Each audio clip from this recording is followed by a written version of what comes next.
Chad according to Chad. Hi, everyone. Welcome to Left Undone. I'm Catherine. We're on the heels of the next trial. Time for even more justice for Tylee Ryan, JJ Vallow, and Tammy Daybell. And of course, Charles Vallow.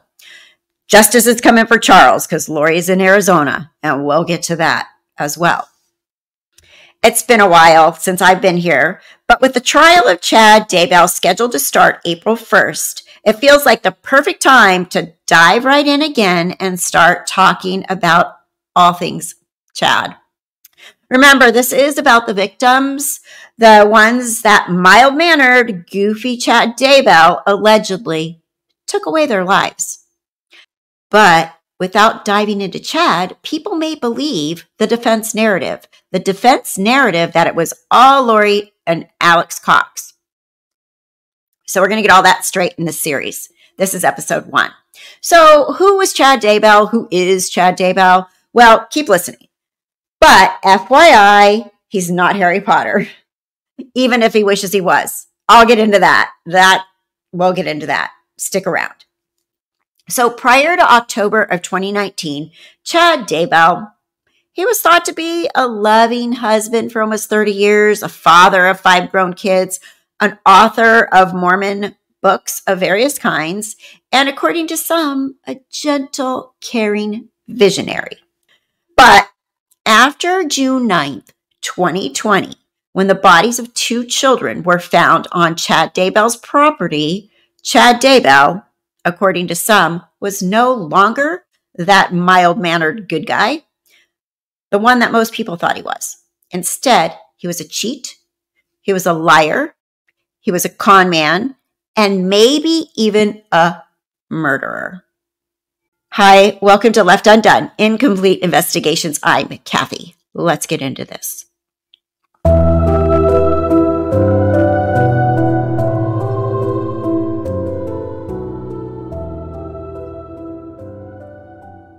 Hi, and welcome back. For all of you who have been here before, welcome back.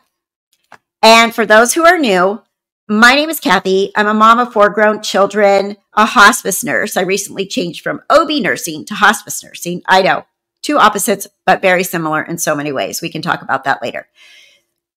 I'm also a yaya. That's Greek for grandma.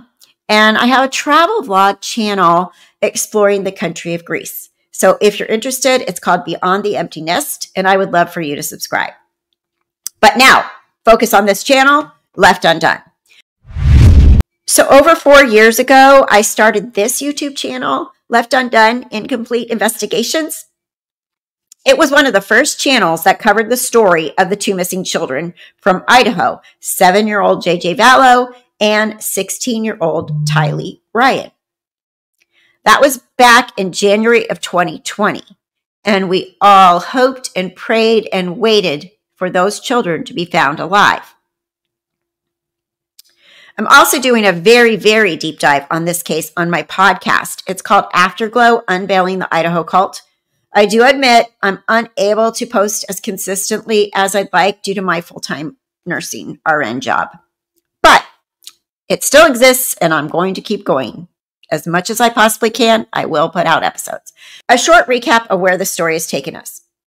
Back in January of 2020, when I recorded my first video about the case, the world knew very little about Chad Daybell or what he had to do with the death of his wife, Tammy, and the disappearance of the 2 youngest children of a woman named Lori Cox, Yanes, Loya, Ryan, Vallow, Daybell. Yes. 6 last names Lori has. Chad was husband number 5, the 5th husband of Lori. She's the mother of the 2 missing children. This is what we knew about Chad in January of 2020. Chad was the new groom. He was 51 years old, LDS author from Rexburg, Idaho, with 5 adult children. He had only been married to his new bride, 46-year-old new wife, Lori, a little over 2 months at that point. On November 5th, 2019, Chad's former spouse had only been dead for 17 days, literally 2 weeks, not even 3. That's how fast he got married to Lori. Lori's former husband, Charles, had been dead for less than 4 months at that point, and he was shot by Lori's brother, Alex.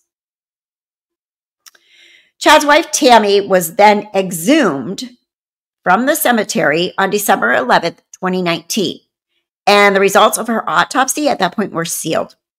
So Chad and his new bride, Lori Vallow, Daybell, they were living in Kauai at that point. Chad and Lori refused to tell anyone where the kids were. It was so bizarre. Anyway, so much has happened since then.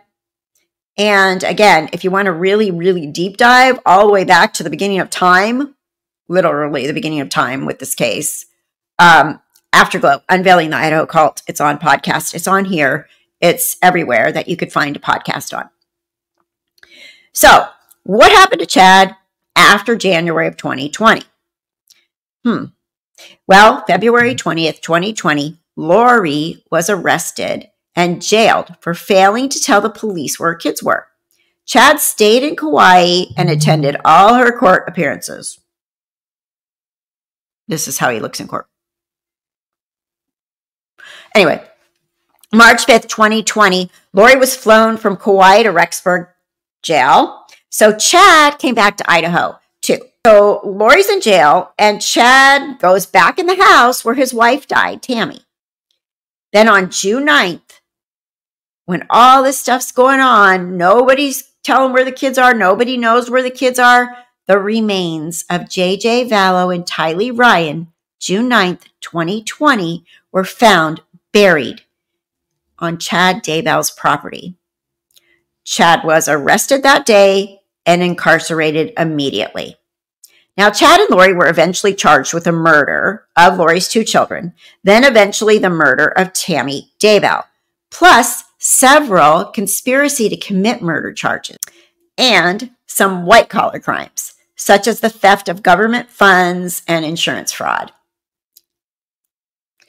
In March of 2023, their 2 cases were actually separated, and a jury found Lori Vallow Daybell guilty in May of 2023 of the first-degree murder of her 2 children and guilty of conspiracy to commit murder of Tammy Daybell. I was able to attend part of the trial and was there for the verdict. It was an incredible relief, and I felt the weight of the case lift off my shoulders. I was so happy for Kay and Larry. They deserve this.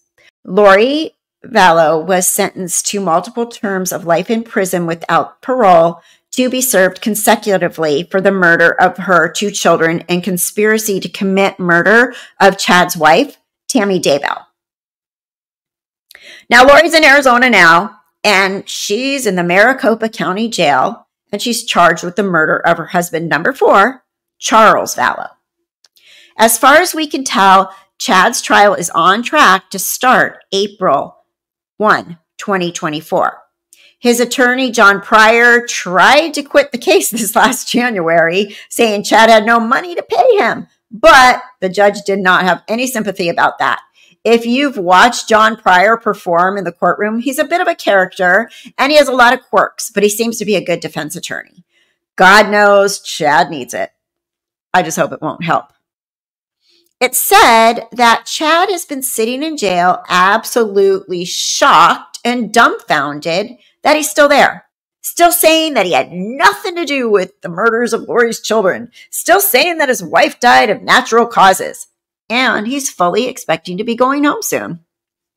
A November 23 motion made Chad's lawyer, John Pryor, suggest he's still in the mindset and may be planning to present himself as just another victim of Lori, Cox, Yanes, La Jolla, Ryan, Vallow, Daybell. I have to say it that many times. Okay, so that's how things stand right now. What's everybody expecting from Chad at the trial? Let's talk about it. Also, before we start and get deeper into this, a little disclaimer. This case is a doozy, but I am well aware that Chad Daybell is innocent until proven guilty. What we talk about here is alleged and opinion, and none other than that. I don't have to like him, though, at all, because I don't. Also, another disclaimer, anytime we talk about someone's life story, the people who were part of their lives are going to be brought up. It's always worth repeating that every family member of Chad's, every friend, every member of his church who reads his books or read his books and believed him, they have all been hurt and victimized in some way. None of them are to blame for what he's accused of doing. Our community is full of gracious members. We are here to treat everyone with dignity and respect. We don't tolerate bullying or BS. So please, please feel free to comment, but please be kind in the comments. You guys are all the best. Seriously. According to the prosecution, Chad Daybell is to blame for the deaths of his wife, Tammy, 7-year-old JJ Vallow, and 16-year-old Tylee Ryan. But as previously mentioned, from a motion filed by Chad Daybell's attorney, John Pryor, back on November 9th, 2023, we got the first hint of what Chad's defense is going to be. And he's going to blame Lori and probably her brother, Alex Cox.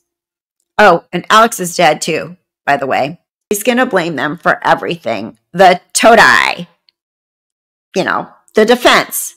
The other dudes did it. Wasn't me. Anyway, it doesn't come as a huge shock that his defense is going to be trying to blame someone else. It is a defense tactic that very common. And based on Chad's autobiography, it's not surprising either. Chad's pretty good at blaming other people. Chad's autobiography is called Living on the Edge of Heaven. And he's clearly been the king of blame and excuses for a really long time. But first, some basic facts about Chad. He was born in Utah in 1968. He spent most of his life in Springville, Utah, which is a town, it's about 50 miles south of Salt Lake City, and only about 6 miles from the BYU campus in Provo, Utah. Now, when he was growing up, Springville was a little under 9,000, population of 9,000 people, mostly LDS, and he was the oldest of 5 children. He graduated from high school in 1986. His father had a good job as a general manager of a company in Springville called Geneva Steel. His mother was a stay-at-home mom, and the Daybells were active in their church, went on vacations, had plenty of family around. So really, by all accounts, it was a happy, normal childhood. Chad graduated from high school in 1986. He went on an LDS mission to New Jersey. He got married, graduated from BYU, had 5 kids. So on the surface, it was a very typical life for a guy from small town Utah. So how did Chad get from that kind of life to a prison cell in Rexburg, Idaho? Well, one way to share the information I'm going to talk about, the milestones in Chad's life, and all the excuses and blaming and self-justification that made up his personal story, is to get it from none other than Chad Daybell himself. Chad liked to talk and write about himself a lot. He published a blog in 2015 about himself, and that's still online. See Daybell.com. That autobiography that I talked about, Living on the Edge of Heaven, that he self-published in 2017, Chad wrote about himself. He self-published all his books after 2003. So let's use those primary sources first to tell the story of Chad. Chad according to Chad. When Chad begins the story of his life, he doesn't start from the beginning. Oh no, he starts with this bizarre description of a cliff jump that he took at age 17. Chad claims that when he was 17 years old, he jumped off a 60-foot high cliff, hit the water, and somehow, through this experience, he became this visionary. Here's his account in his own words. Cue the music. My friends and I watched someone else jump from that ledge. We were intimidated, but we were also stupid teenagers. My pals finally convinced me to go first.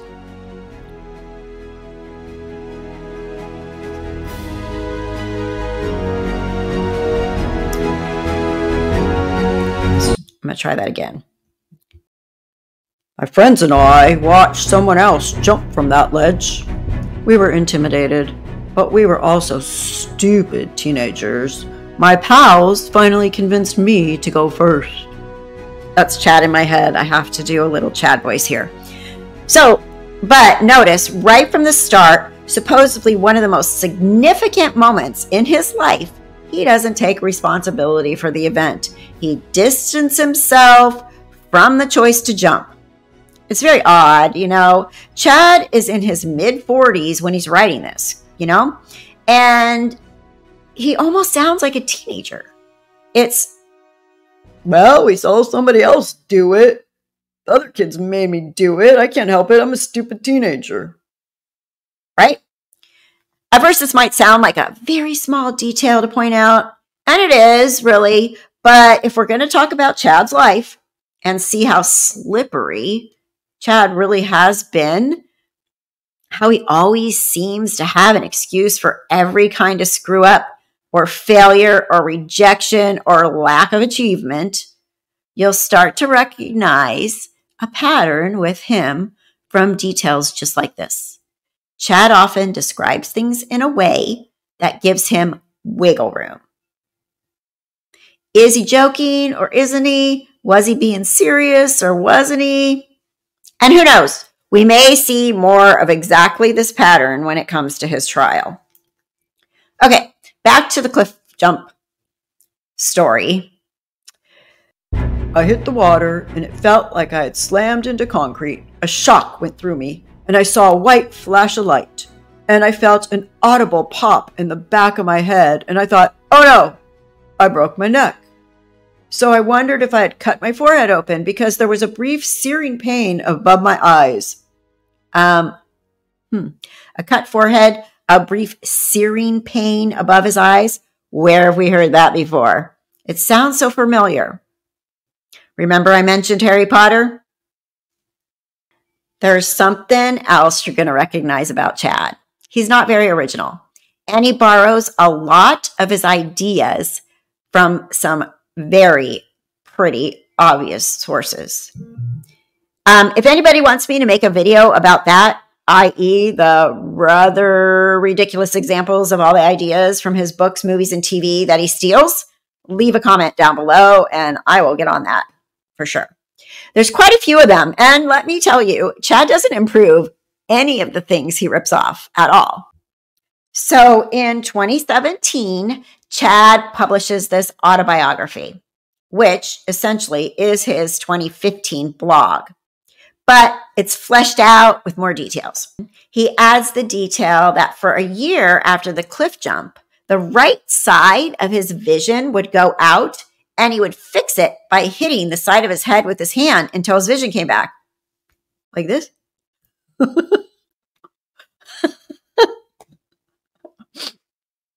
That's good medical. What the?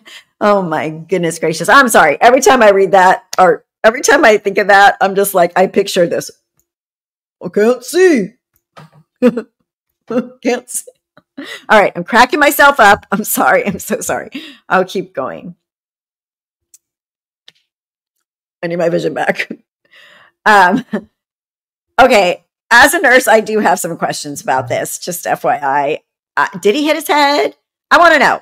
Did he jump in or did he dive in? So I just think there's no possible way that he dove. So if he didn't dive, he probably didn't hit his head.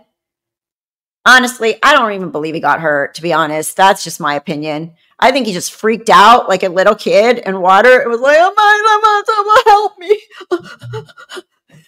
You know, when you put a little toddler in water and they start doing this, like that's what I picture in my mind with this. And I'm sorry to be so mean to Chad, but you know what? I don't care. Chad deserves it, to be honest, because he's full of bologna and cheese all the time anyway. So why wouldn't this be the same? Okay, so back to Chad's blog entry. Then I realized something worse was happening. My spirit was partly out of my body. And the best way to describe it is my physical body went deeper into the water than my spirit. It was as if my spirit popped out through my head, but then my spirit knees got stuck and didn't make it all the way out. So Chad's spirit has fat knees. I don't know. I'm just reporting on this stuff. Anyway. Okay. So for those few moments, I looked around and saw an endless white plain in all directions. Then, as my body started to return to the surface, my spirit got sucked back into place. A few people might say Chad's spirit wasn't the only thing that sucked. Sorry, I wanted to say that one with a straight face, but So anyway, if you're interested in this, it's all from our website, all about Harry Potter. And the URL is harrypotter.fandom.com. As you can see in Harry Potter, the idea that a soul can be damaged and partly removed is pretty extensively covered by J.K. Rowling in her books, in the Harry Potter books. As you can see in Harry Potter, the idea that a soul can be damaged and partly removed is pretty extensively covered by J.K. Rowling. In her books, it's an important and complicated plot point that she weaves through the text with beauty and precision. Chad's version, well, Chad does change a few things, like he uses the word spirit instead of soul. Wow. And Chad's spirit just sort of pops out, absorbs knowledge, and then pops back in. Chad's version is much more streamlined.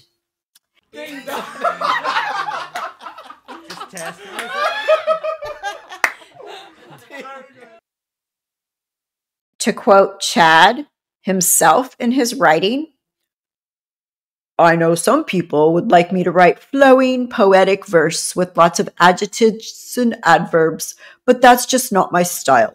I was trained as an editor to chop out the excess and get right to the point. That's Chad explaining his style. You left something out about your style, Chad. Another place where he borrows from J.K. Rowling is Chad's second near-death experience. That was in 1993, where his tear, J.K. Rowling calls it a rip, gets bigger. So Chad's spirit can absorb more spiritual particles and see everything on the other side of the veil even better. At least that's sort of the idea. It's so badly written, you guys. It's really hard to know what the heck he's even talking about. But if you need more convincing that Chad has Harry Potter on his brain, those of you who watched Lori's trial, Lori Vallow Daybell's trial, know about a text that Chad sent to Lori Vallow. It said, "Tonight I figured out who I feel like. I'm a grown-up version of Harry Potter who has to live with the Dudleys in his little space under the stairs. Every few weeks, I get to escape and have amazing adventures with my goddess lover. But then I have to return to my place under the stairs feeling trapped. But I sense permanent freedom is coming." Chad sent that 2 days after Charles Vallow was killed. Tammy, his wife, was still alive. So thinking ahead to Chad's trial, Is he still thinking he's like Harry Potter, the greatest wizard of them all? An undiscovered hero? Will his spirit tear? Allow him to see and feel things that others cannot in the courtroom, so he will win his case? There's an interesting passage in Harry Potter, Prisoner of Azkaban, about the complete and irreplaceable loss of a soul that happens by a Dementor's kiss. Here's what it says. You can exist without your soul, you know, as long as your brain and heart are still working, but you'll have no sense of self anymore. No memory, no anything. There's no chance at all of recovery. You just exist as an empty shell, and your soul is gone forever, lost.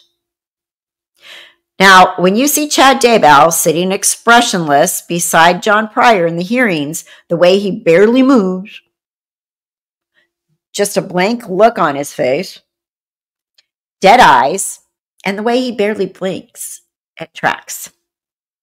Is that his attitude towards Lori be that she's a Dementor? Or is he pretending? Or has he convinced himself that it's true?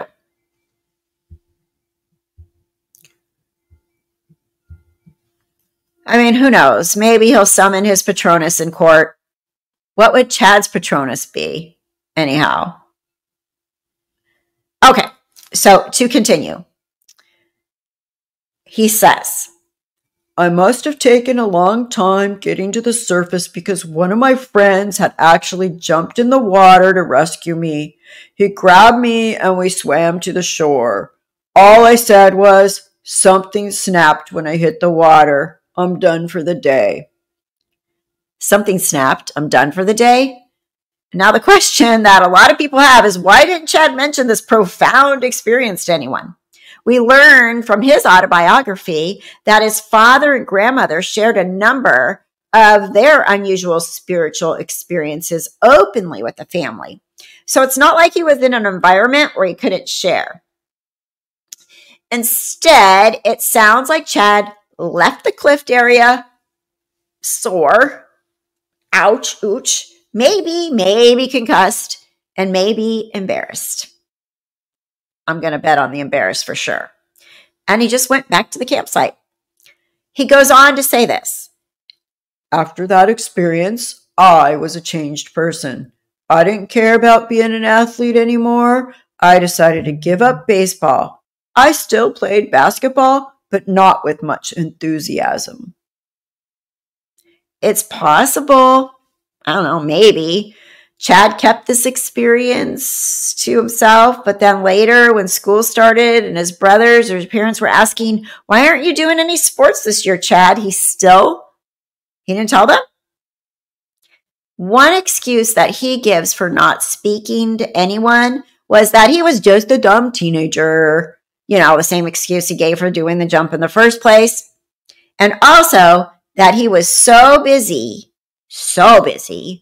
as student council treasurer, he didn't focus much on his near-death experience. And that is a direct quote. And who knew that student council treasurer was such a time-consuming, demanding job? So this is, I'm thinking, possibly an example of the kind of excuses he's going to give at trial. So Chad thinks being student council treasurer was demanding. Something else you'll learn about Chad and his attitude towards work, his definition of demanding job seemed to be, well, any job that Chad actually had. He had a history of getting tired of jobs, going to his wife Tammy and telling her the Lord told him to quit. Even though Tammy had 5 kids to raise, a house to look after, it was Tammy that held stable employment, part-time and full-time, all through their marriage. By the way, Chad writes that the Lord also told Chad not to worry about that that Tammy could shoulder more of the burden so that he could quit whatever job it was that he wanted to leave. Nice guy, right? Okay, back to the cliff jump. For what it's worth, his family says he didn't start talking about this cliff jump being a near-death experience until about 2013 or 2014. Chad claims that after that cliff jump, he experiences a huge, enlightening spiritual change. But does he talk about how at times he realizes he's going to use this new powerful insight for good to help others, his family, his church, his community? Nope. What does he talk about? Sports. Specifically, he emerges from the water not caring about being an athlete, that he must quit baseball and play basketball without enthusiasm. What? Truth is, as Chad headed into 12th grade that summer, Chad was rated 39th best athlete in the school of less than 900 people. He was okay, but not particularly talented athlete. His cousin and his best friend at school, Les Chappelle, was. Les was a star basketball player. His friend Scott Mitchell was. He went on to the NFL. His brother Paul, the next Daybell brother in the family, was on the varsity football team 2 years in a row. Incidentally, Paul also won Best Personality in his senior year. He was class officer, president twice, and he was on the student council for 2 years too. The other Daybell brothers were popular, and they did well in sports at the school. Not sure about his father, but his mother was beautiful. Very, very pretty lady. She was a very pretty blonde cheerleader. So there's a good reason there for him to have felt like less than. And no, that's not Chad on the left. That is his father. And look at his mom. She's gorgeous. By 11th grade, Chad was not headed for athlete greatness at all. He was on the school's baseball team, which also did okay, but not the best. And he volunteered as one of 3 managers on the varsity basketball team. So you get the sense that Chad has made up a backstory for this cliff jump that sounds a lot more impressive and dramatic than it was. Big deal that he was suddenly this changed person who gave up being an athlete to pursue a higher destiny as a visionary. But really, Chad giving up on being an athlete was not that big of a sacrifice or a change. By the way, these passages that I'm reading to you were posted on his blog in 2015. When he published his autobiography, Living on the Edge of Heaven, in 2017, he takes out the part where he admits he was rated 39th best athlete in his high school. But still, he feels compelled to explain to his readers why he wasn't on any sports teams as a senior. He insists if he graduated in 1987, however, it would have all been different. According to Chad, he couldn't make the varsity football team or basketball team because there was a high percentage of great athletes in his 1986 grade. And he says, because there was a higher percentage of great athletes in his grade in 1986 than usual. And he says this 3 times in his book. So maybe it's true. Who knows? Anyway. But the more important question is, why does he care? Even with half a paragraph, he forgets how he's supposed to write like an enlightened being. He can't remember how his spiritual superiority has freedom of the need to be an athlete. Instead, he explains repeatedly, if he just graduated in another year, he'd have been a varsity athlete for show. For show. Like his cousin, like his younger brothers. Is this what this is about? Chad supposedly doesn't care, but he goes on and on and on about sports in the book. The actual book is actually about 160 pages, and probably a total of 30 of them mention sports. Now keep in mind, Chad himself says in his author's note that Living on the Edge of Heaven isn't a complete autobiography, just the important stuff. You know, the important stuff. How being short affected his middle school sports success. He was a church basketball star, whatever that is. He played handheld electronic sports games. His friendship with the star athletes in the school. His school was sports crazy. He describes his last baseball game where he hit the losing out and how somehow he got stuck in the middle of the other team celebrating. By the way, he has to mention his team's pitchers were tired, poor guys. Just so you know, losing, that wasn't Chad's fault. The pitchers were tired. He says he had an interest in sports. That's why he was happy to be copy editor of the sports section of Ogden's Standard Examiner. That was after he graduated from BYU. Chad, as Spring Creek Book Company, published Alex Smith, The Story of the University of Utah's Unlikely Star Quarterback by Heather Simonson, and marketed it at BYU. He contacted Scott Mitchell, classmate NFL guy, for his Sports Biggest Loser story. For his book, The Great Gathering, Chad made up a violent sport played in the future called Quidditch. Oh, wait, I mean conquest. One of his predictions about the future is that traditional sports will be replaced by mixed martial arts sports. So here's the point. Chad, he's like an amateur actor who can't stay in character. He keeps forgetting who he's supposed to be, even when he's engaged in non-immediate activity like writing a book. He can't remember that sports and being an athlete aren't supposed to matter to him. They obviously do. In the trial, if he takes the stand, how will he be able to stay in character as a victim of Lori when he so clearly wasn't? It was Chad who was gathering a harem of attractive, unhappy, emotionally unstable, mostly middle-aged women, that he was married to them in previous lives and giving them everything from marital advice to medical advice. And how will he be able to pretend he didn't know 2 children were buried in his backyard when he was on the property by the pet cemetery and a grave digger for 11 years? If the prosecution approaches their case the same way they did Lori's, it's a story about people driven by desire for money, power, and sex. Can Chad stay in character, pretending not to care about money, power, and sex when he so obviously did care? We'll talk more about this aspect of Chad and a few others next time. I'd like to close with a passage from Harry Potter talking about Voldemort, the most evil wizard of them all. This wizard, about 20 years ago now, started looking for followers. He got them, too.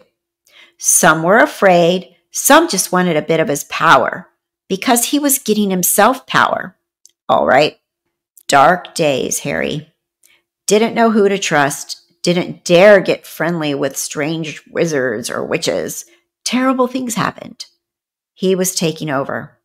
Of course, some stood up to him, and he killed them horribly.